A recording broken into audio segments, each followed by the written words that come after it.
Shocking scene in Philadelphia over the weekend. Watch the absolute chaos as hundreds of vehicles descend on a busy intersection.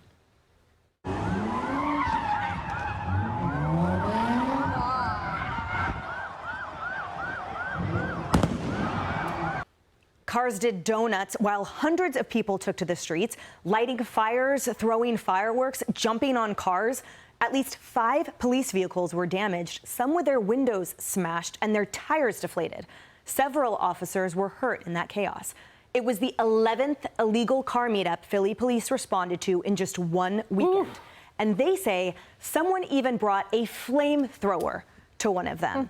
Steve, we were talking about this, the absolute devolution of society. Yeah, this is the collapse of civilized society, and this is normal now. I mean, you see scenes like that in Los Angeles pretty much every weekend. It's just not reported to the same degree, and is the direct result of policy choices. Far-left extremists in charge of DA departments and the defund the police movement, even if it's not actually defunding them, the demoralization of the police, so they feel there's no point in going after this kind of behavior, and it's the collapse of law and order that we all have a right to expect, but it can be overturned with the right policy choices from the right people in charge. That's right.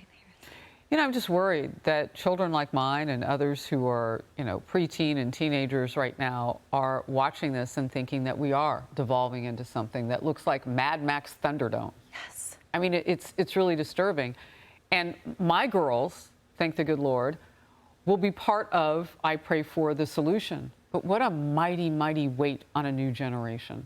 It doesn't have to be this way. They could be curing cancer. They could be doing so many other things. But we're going to have to save society because you can't live like this. That's right. And Kaylee, Harris brings up such an excellent point that, for example, right there in Philadelphia, as well as Democrat-led cities throughout the country, the performance rate of students at public schools is abysmal. Yes. The vast majority cannot read or write or perform math at anywhere near the acceptable level. Yeah, they also have another thing in common, these blue jurisdictions. They love criticizing police officers. They loved the idea of defunding police and withdrawing resources until it became impractical.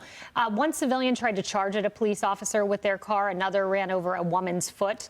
And the quote at the bottom of the CBS article was interesting. The city of Philadelphia Police Department is at an all-time low in manpower. We desperately need police officers. You think? We could have told you that 4 years ago when you wanted to drain resources out of the department. Yeah, but to Steve's point, the demoralization and the gutting of the administration or administrative sort of memory is real.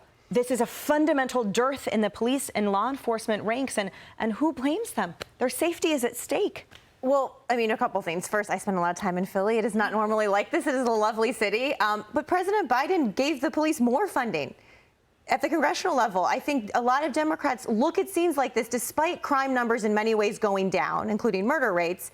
When people see this, they understand that this has an effect, right? You can't not see this and be concerned. So good that crime numbers are down overall, especially on violent crimes, but still got some work to do. A last piece of data for you, Emily, to your point. Kamala Harris's Oakland, 75% of students can't read, write, do math at the grade level. Oh. That's right. And any depletion of numbers or degradation is because of reclassification in part. So at the end of the day, people are unsafe, especially in Oakland and Philly and the like, and there's absolutely no replete there.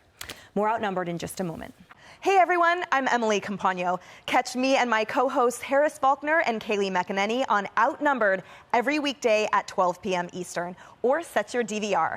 Also, don't forget to subscribe to the Fox News YouTube page for daily highlights.